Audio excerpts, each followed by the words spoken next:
Thank you, and welcome to the Jimmy Ringer Show. Today is a special day because we are going to have two guests who fought for us in the Great War.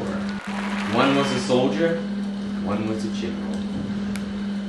They both will explain to us about the horrors of the trenches, about the aftermath of the trenches, and how it has affected their lives today. Please welcome Harry Patch and Edgar Rickford. Welcome to my show. Unfortunate that you lost your arm. Thank you for having us, sir. The pleasure is mine. Now, first off, I want to ask you, General, about how incredibly tough you must have had it.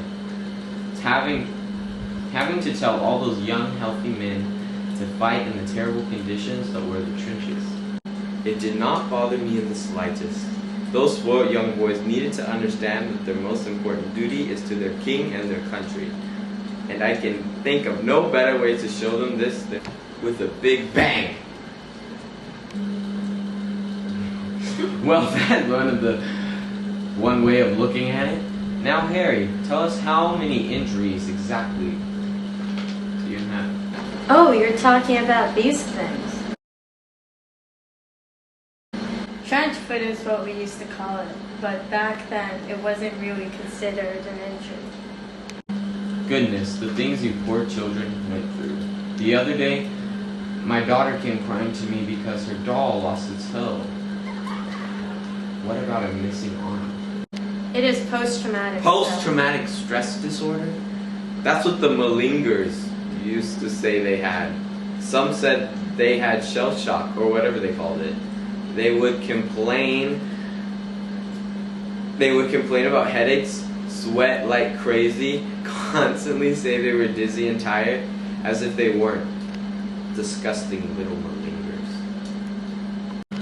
Here it says most of the soldiers diagnosed with PTSD and shell shock, though going against doctors' recommendations, were either court-martialed or even executed right on the spot. Serves them right. Some were so weak and afraid that they committed suicide before it was even time for their execution. Moving on. Harry, obviously you had a little less positive view on the life in the trenches. Would you like to speak about that? Like you'll ever get more than a squeak out of that wimp. Can't even hear the word bang without jumping like a little mouse. Yes, in fact I do.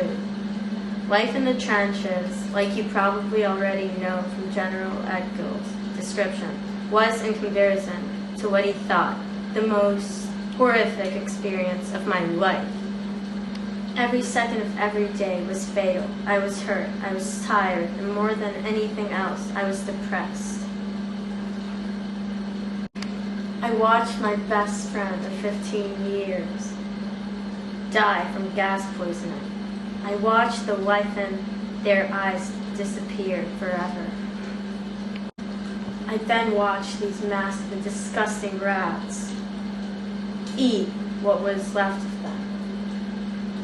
I hardly slept because the only sleeping we were doing would be standing up, and the artillery machinery never stopped.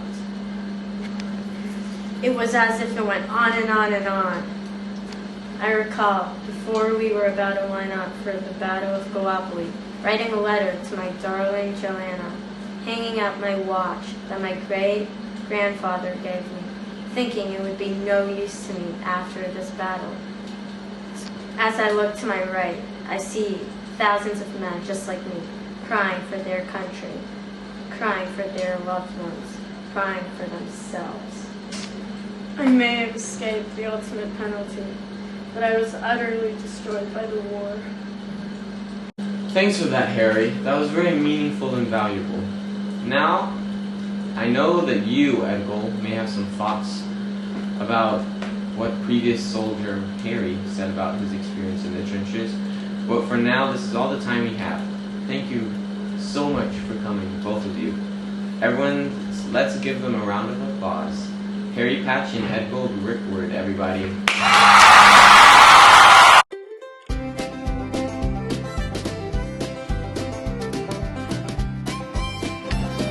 Like you'll ever get more than a squeak out of that one. Can't even Wait, my hand was out.